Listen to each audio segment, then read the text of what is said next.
Hey, it's Meg. Welcome back to my channel. So today's Junk Journal with me, we are going to be doing day 13 of the Junk Journal July challenge.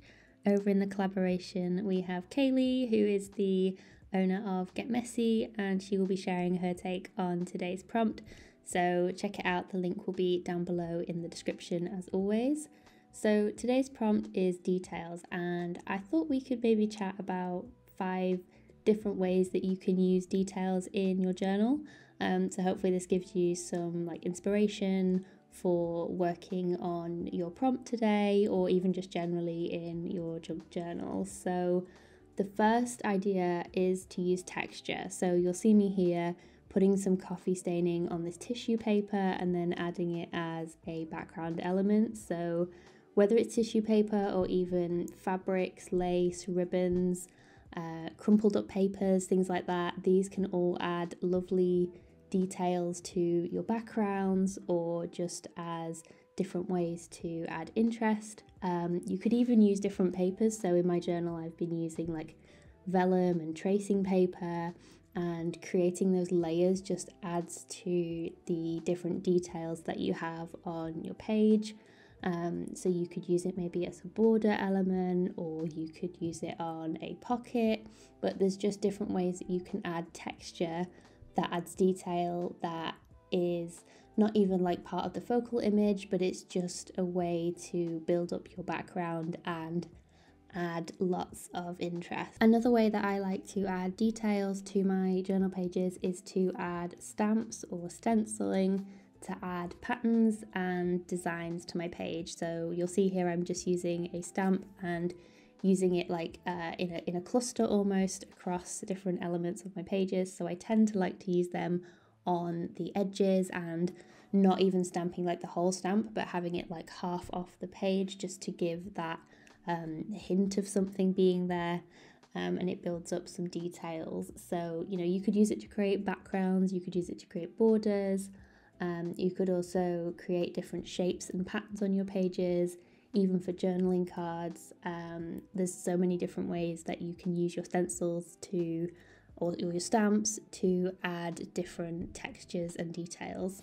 A third way of adding details to your pages is to think about the different colours that you're using. So whether it's watercolours, markers, crayons, coloured pencils. You'll see I love to use these throughout my journals to add little scribbles or dots and little markings, and they can help to build up the details on your page. You can do different shades of the same colour, which will help to create some depth and some dimension to build up your background and add the detail to your page.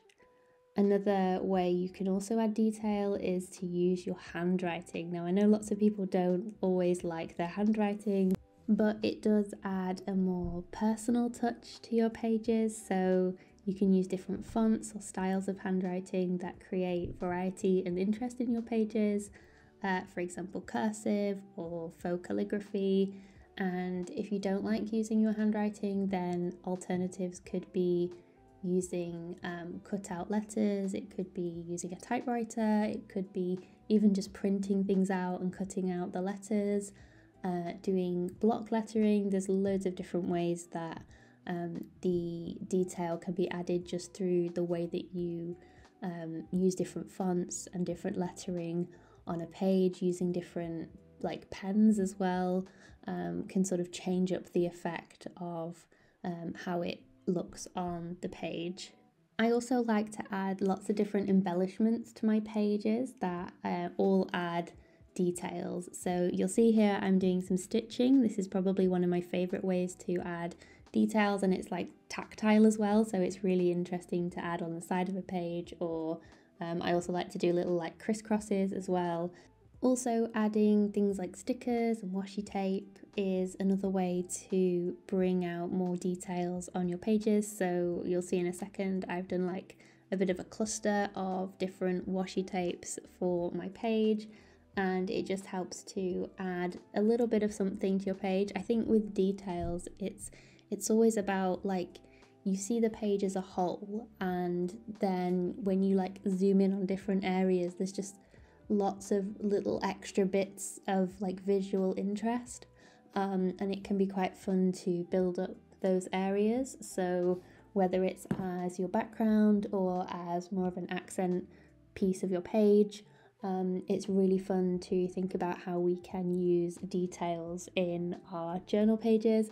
So that's why I thought that this would be a really fun prompt to think about, because there's so many different ways that we can add details, and it's a bit more of an open prompt that you can sort of take in whichever way you want. So you'll see here I just created a page that's inspired by all of the different methods that I was just talking about of how you can add details to your pages. I really love adding the coffee dyed tissue paper. It was a little bit hard to write over the top of, as you can see I'm struggling there, but even just that detail of the imperfection of the writing, I thought was really nice on this page. And so there wasn't like a huge amount that went into it. So detail doesn't always need to mean like lots of small things. It's just about the way that you approach the page sometimes, and the things that you can use to maybe even get like the most payoff with the least amount of effort. So like the tissue paper, maybe if you're doing collaging, could you scrumple up the paper to add like the details of like those textured like creases in the pages. It's just little things like that that really build up on our journal pages. So that's everything for today's junk journal with me. I hope you enjoyed and are inspired to add some details to your own journal pages. As always, I hope you have a wonderful rest of your day, and I will see you guys in the next one. Bye guys.